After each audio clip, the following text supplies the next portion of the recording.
Shut up and sit down. Hello, my friend. You are listening to the Dance Studio Scaled podcast, the number one place for innovative marketing, retention strategies, and business growth ideas made just for dance studio owners. Now, this isn't your average business podcast. We're here to shake things up, simplify the hustle, and focus on real, actionable insights. I'm your host, Jen Dalton, and after 30 years of running studios, coaching owners, and scaling businesses, I know one thing's for sure. There's no one size fits all in this industry. You've got the passion, and I've got the tools to help you take it to the next level. So hit that subscribe button, grab a coffee, and let's scale your studio together. Well, hello there, dance studio owners, and welcome back to this week's episode of the Dance Studio Scaled podcast. Now, before we dive into today's episode, I just need to remind you about the Business of Dance conference that is happening in Perth, WA, in 3 weeks. Now, let me tell you why this conference is a game changer for dance studio entrepreneurs, CEOs, and dance bosses, basically like yourselves who are listening. The Business of Dance conference is not your average gathering of dancers. It's a unique event that will focus on the business side of running a successful dance studio. So picture this, an immersive experience that is filled with incredible speakers who are experts in their respective fields. These industry leaders and leaders outside of the industry will share their invaluable knowledge and insights to help you take your studio to new heights. So you'll walk away inspired by their stories and, more importantly, equipped with practical strategies that you can implement straight away. What sets the Business of Dance conference apart is our dedication to creating an inclusive and supportive environment. Now, I totally understand that walking into a room full of strangers for some of us can be daunting, but I just want to put your mind at ease. We've got your back. So whether you're an introvert, first-time attendee, or you're looking to connect with fellow studio owners, then this conference is designed to make you feel welcomed and supported. Now, one of the highlights of the conference is the opportunity that we take to engage in breakout groups. So imagine being surrounded by other studio owners who are facing similar challenges and opportunities. These intimate sessions allow you to connect with these like-minded individuals, share experiences, and ask specific questions to the expert coaches who will be there leading you all the way. It really is a chance to get personalized insights and tailored advice that's specific for your studio. I will be hosting this conference along with my co-host, Sally Prendergast, who I'm sure you know is the queen of marketing and paid Facebook ads and everything we need to know to get our business out there. And it truly is an investment in yourself and your business. But here's the thing. We have this beautiful venue, but there are only limited spaces available. So make sure you secure your place before it's too late. We would love to invite you to join us at the Business of Dance conference, which is happening on October the 11th and 12th.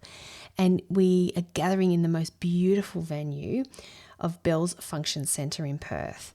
And you will have the opportunity to have the conversations, be surrounded by fellow dance studio entrepreneurs who are just as passionate and driven as you are. So if you want to learn more to secure your spot, please don't miss out. This is an incredible opportunity to change the trajectory of 2026 for you. You can head to our website, which is businessofdance.co/home, or I will leave the link below. And of course, you can always DM myself or Sally in Instagram and we can send you through the link then. Remember, this conference is all about empowering you to build the dance studio empire of your dreams. Okay, now on to today's episode.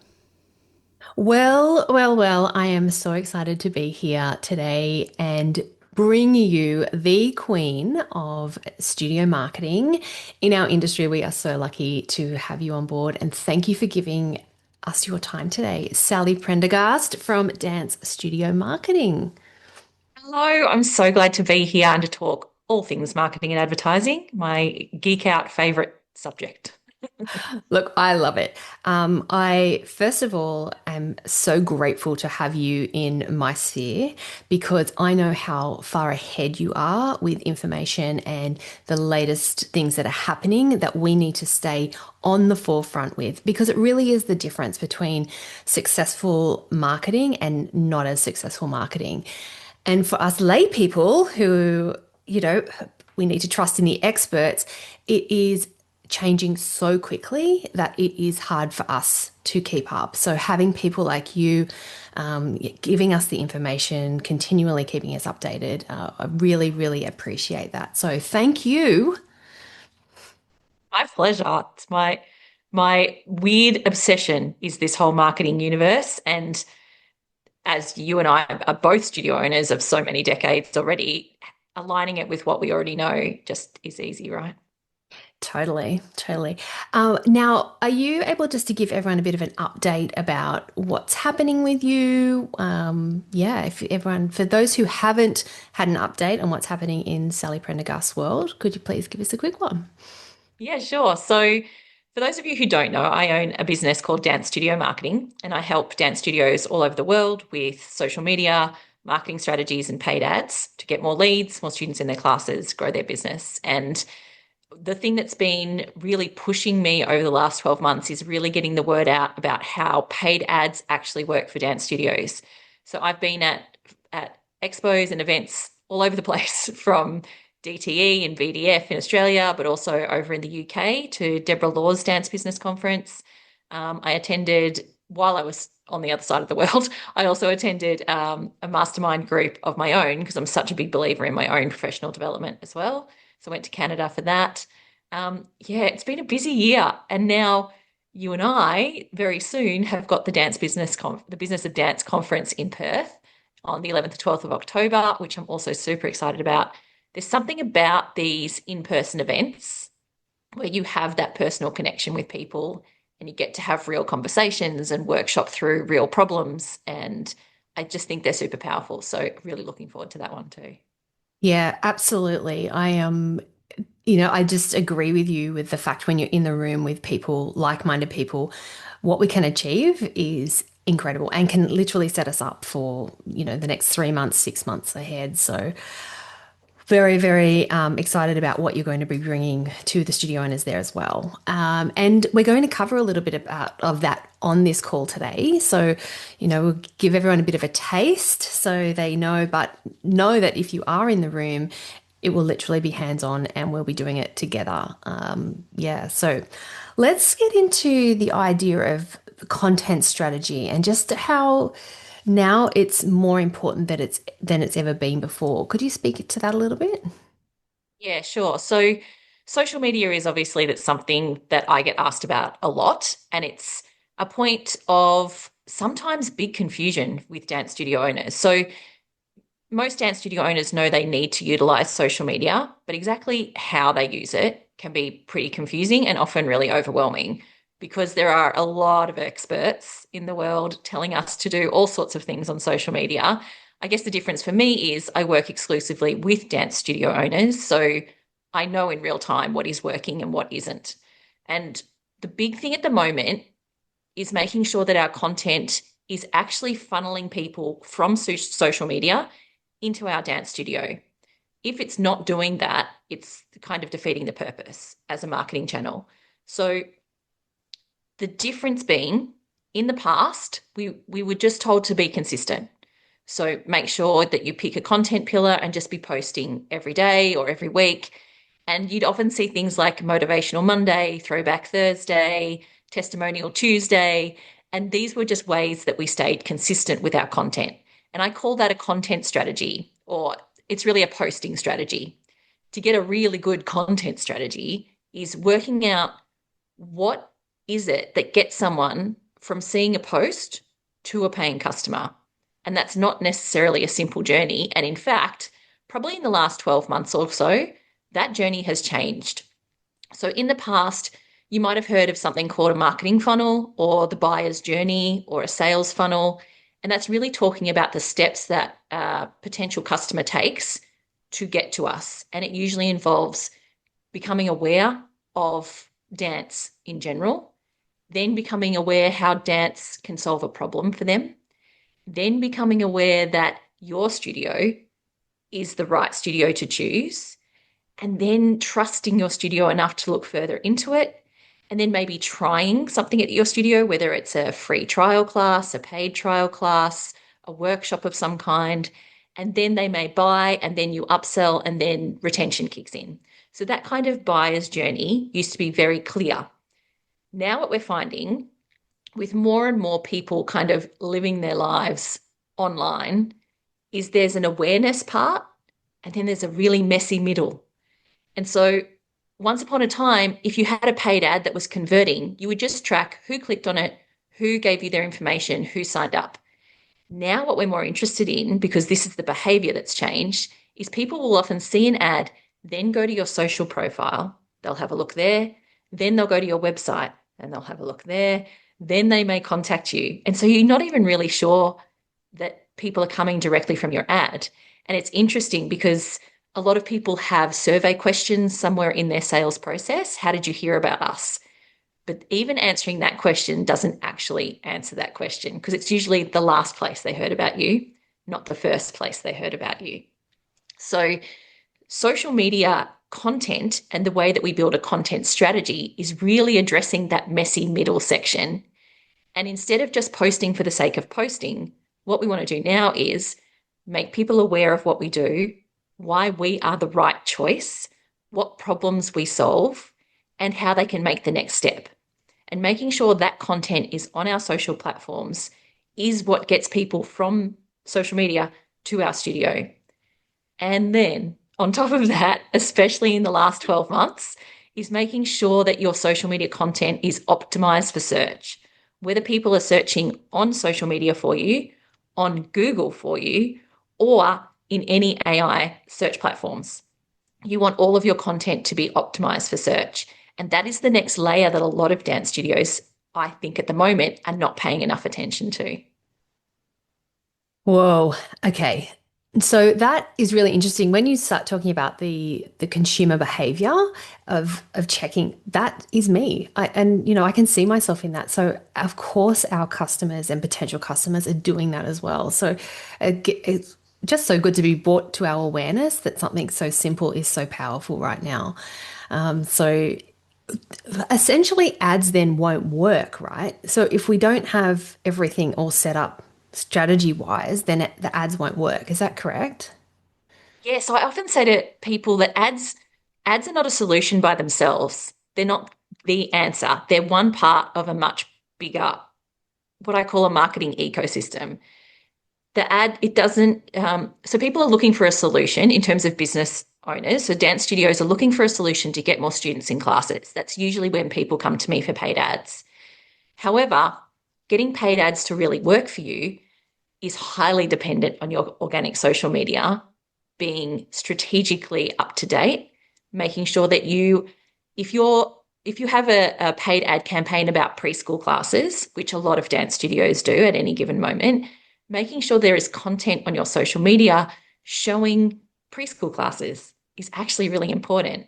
And not even just video content, but what's happening in the classes. Why is that different to what's happening in the dance studio down the road?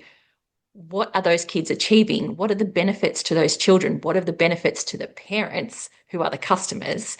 So making sure that that information lives on your social media is going to be really important in what I call that messy middle phase, where people are doing their research and trying to figure out who's the best option. It is actually vital. And we actually know from experimentation, testing data, that dance studios who are not posting at all, their ads rarely work. Dance studios who have a great strategy, who understand the connection between their organic and their paid, always have a better result. Always. So interesting. Oh, I love that. And yeah, I mean, you help me as well with my ads and, part of my strategy. And for sure, I can see, well, I just do as you tell me to do because I'm just a good student.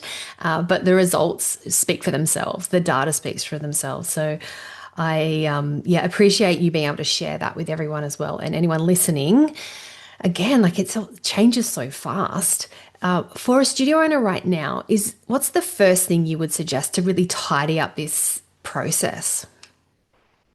Yeah, like there's marketing and social media in general is, I don't want to oversimplify it. And I often see a lot of gurus and experts saying it's easy, 5 minutes a day. And really, if you want to do it well, it's not. It takes time, it takes strategy, it takes planning. If it was 5 minutes a day, then everyone would be winning, right? It's just not, it's not the case. So, in terms of where to begin, the first thing I would say is we need to look at how our social profiles are set up, whether it's your Facebook page, your Instagram profile, because a lot of dance studios set it up for themselves. Is there pictures that I like? Is it a branding aesthetic that I like? Is my Instagram grid very pretty and beautiful and has a pattern? Whereas realistically, your customers will never even look at that grid. So it actually is time you're spending on something that makes no difference to getting more customers in your business.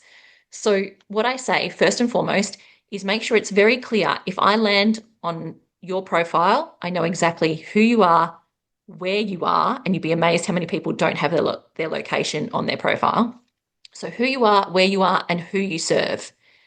So if you have dance classes for all ages, great. But if you have a huge preschool program, make sure that's really clear. If you have a really great adult program, make sure that's really clear. I want to know that as soon as I land on your profile or your page. So it's really that, who are you? Where are you? Who do you serve? Optimizing your profiles for that. And then again, you're going to hear me say this a lot in this podcast, make sure it's optimized for search. So if someone's searching for dance classes in Perth, those words need to be top of your profile. They need to be in the most obvious spots on your Facebook page and your Instagram profile. And then the other thing, which I probably should have said first, but making sure your Google business profile is completely filled out in every section. And again, optimized for search is going to help you on every level. Yeah. And this is one of the things we're going to be supporting studio owners with who come to the conference. Essentially, we'll be helping them do an audit and making sure that what you just said is activated in their studio straight away. So, again, we want those studio owners to walk away with stuff already done or ready to implement. So, changes can happen straight away. I have a question that I get asked a fair bit. If a studio has a predominant preschool program or a different offering, do you suggest them having two separate social media profiles on that? I love this question and I see it all the time. And to be honest, the first thing that goes through my head when I see that a studio has two profiles for different programs is, how on earth do you have time to run two profiles? For me, it makes no sense at all.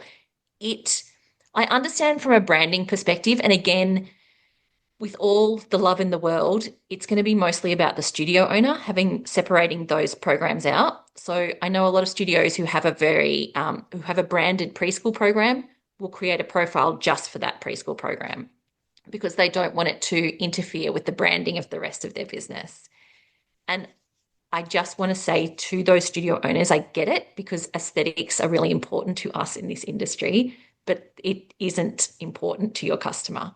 So mixing it up in your everyday profile with the rest of your dance studio is actually fine. And it means that anyone who comes to that profile can see all of the things that you offer in one place. So often we're missing out on traffic that's landing on our profile if we don't have all of our offerings in one place. And that's for both profiles. So if I have a preschool profile and someone lands on that and they have a 3-year-old, great, they found a solution. But if they also have an 11-year-old, they may go, oh, this studio doesn't offer classes for 11-year-olds, and they go somewhere else. Vice versa. If they land on your main page, they may say, perfect, this dance studio has what I need for my 11-year-old, but they don't have anything for 3-year-olds. So I think that there's a big gap in, again, that messy middle where people are doing their research if we don't have everything in the one place. Well, and what you've also just done is saved studio owners time. Yeah, Because right. because there was a stage where I had three different profiles that I was trying to manage, and yeah, I could barely keep on top of one. So thanks for that. That's made a lot of us take a breath. That's so good. Yeah. And look, you and I both know because we've been there, right? As studio owners, I know that studio owners are like the most time poor business owners ever. Adding anything to your plate that's not actually bringing you business, like, let's stop doing that. Let's get rid of the things that are not actually moving the needle. And I know that you're a big advocate for simplifying to scale. And this is one of those things. Don't do something that actually makes no difference in your business and that could actually be harming your business. So that's one that I'm giving everyone permission. Take it off your plate. Get rid Oh, of the additional profiles. oh, hallelujah. Yep. Yeah. That's amazing news for us. Thank you. All right, it's time to dive into the AI search optimization, which you've just touched on. Now, I keep hearing whispers, and it's whispers because it is so new, this information. And again, you are so far ahead of everybody else. But the whole Google's new AI mode, how is that go? Well, first of all, what is it? And then how is it going to affect dance studio owners? Yeah, so Google's already released Google summaries, and a lot of people will have seen when you search for something in Google now, there's a paragraph of text that comes up at the top of the screen that often gives you answers drawn on different references. Google's new AI mode, which has released almost everywhere else in the world, but is releasing in Australia, we think in October, is bringing in what's called like an AI agent into the platform. And basically, what that means, it's an advanced version of AI. And what they're seeing in the countries where it's already been released is they're getting a 60% drop in website traffic because all of the information is being drawn to Google. And it's less of, so in the past, we used what was called SEO, which is search engine optimization. And it was essentially to get Google to recommend your website. And so when they search for something, they go from Google to your website to get the information. Now, with what's called, and because it's so new, there's kind of two terms floating around at the moment. There's either GEO or AEO, but it's essentially how AI search platforms find you, is based more on conversational questions and answers. So when someone types something like, where can I find dance classes for 3-year-olds on a Tuesday morning in Perth? It's looking for information that answers that whole question. It's not picking out keywords. It's looking for conversational data points to answer that whole question. And now with Google's new AI mode that's coming in, it will almost prompt you as a conversation. So let's take that example I just gave you. If I asked, where can I find dance classes for a 3-year-old on a Tuesday morning in Perth? It will find the information to answer that question. And then it may prompt, would you like me to see if they have availability? Or it may prompt, would you like to know which is the best dance school? And this is where you really need to have the information that answers those questions. Or it may say, would you like to know pricing? So all of the dance studios who don't put their prices on their websites will be left out of the answers.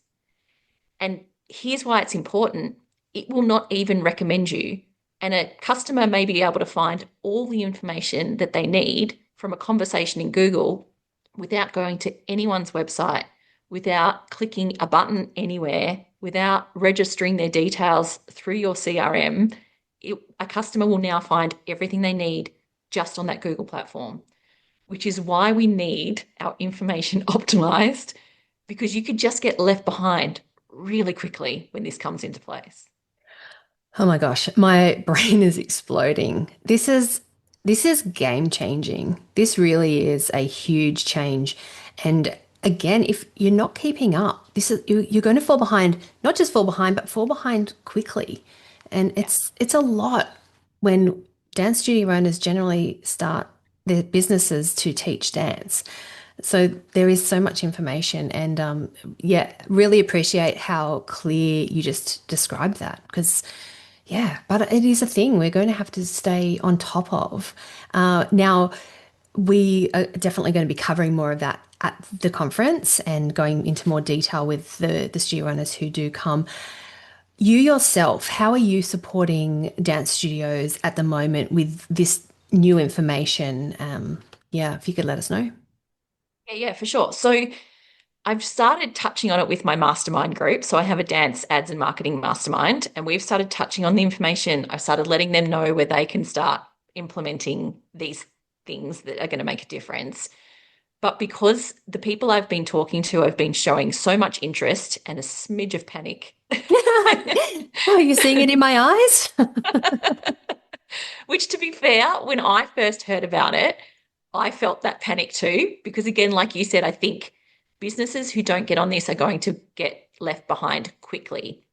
It actually reminds me of kind of two big changes in marketing, which was when websites came along, people who thought that wasn't a big deal got left behind quite quickly. And then when social media came along, people who didn't jump on that bandwagon got left behind quite quickly. This is another one of those moments. It's not going anywhere, and it's AI itself is improving so quickly that if we're not keeping up with it, we are going to get left behind, like at warp speed. So, what I'm putting together is a program called Dance Studio Search. And it is all about how to get found, not just with SEO, but with AEO or GEO, depending on which camp you're sitting in at the moment, but how to get found in ChatGPT, in Perplexity, in Claude, in Gemini, and in Google's new AI mode. It's how those particular AI search platforms are gathering information and how dance studios can start doing the work now to make sure they show up. That is so good. I, again, like you just being so far ahead of the information, really, really appreciate what you shared with our listeners today. And I'm sure there'll be, well, a multitude of questions that may follow. So how could people find you, reach out to you?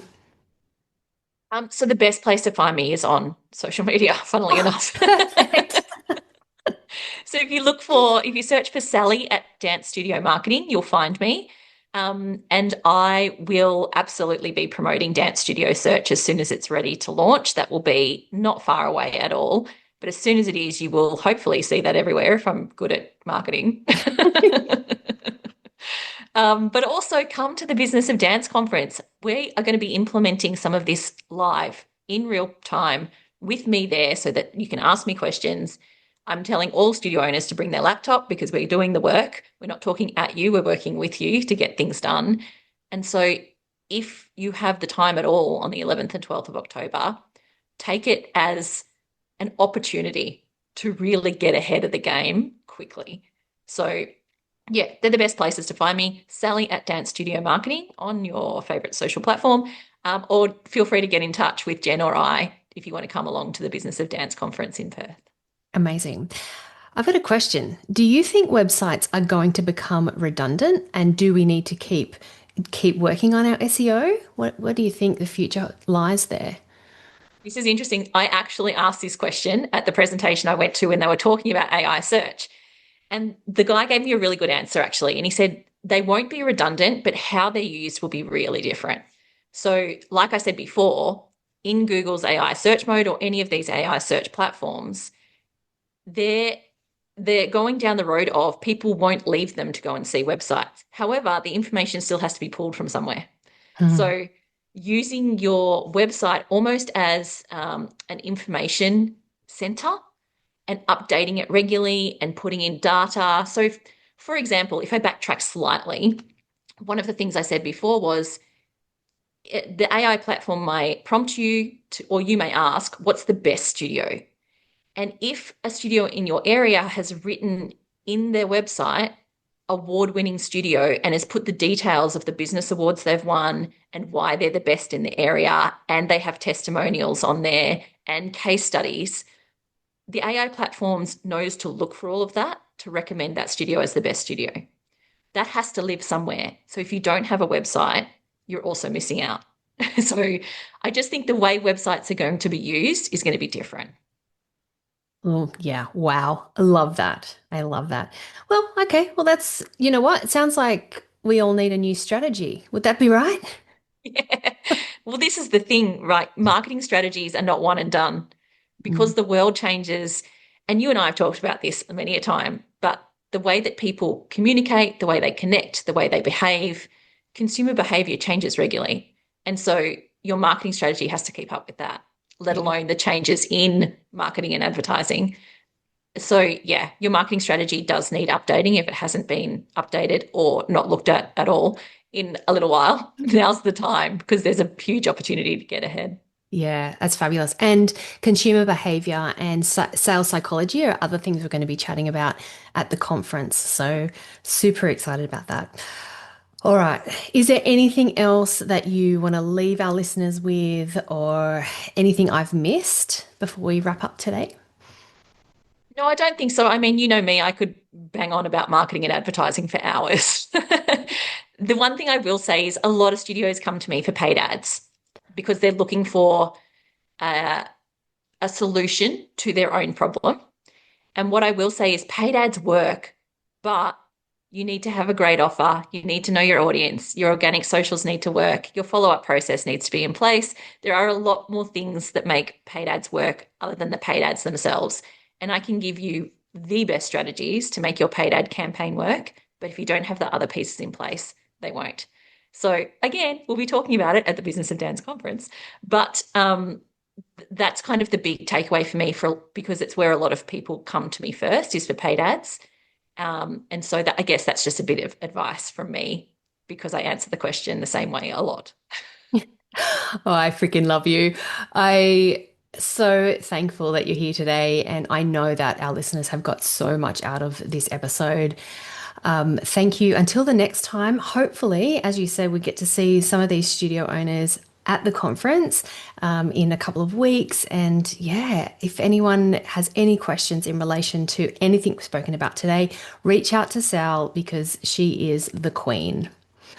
Thank you so much for joining me today. Thank you. Thanks for tuning in to the Dance Studio Scaled podcast. Now, if you enjoyed this episode, be sure to hit subscribe, leave a review, and share it with other studio owners who would love it too. And let's keep the conversation going. Follow me on Instagram at Jen Dalton for more tips, insights, and behind-the-scenes moments to help you simplify and scale your studio. Until next time, keep dreaming big and taking action. I'll see you back here soon.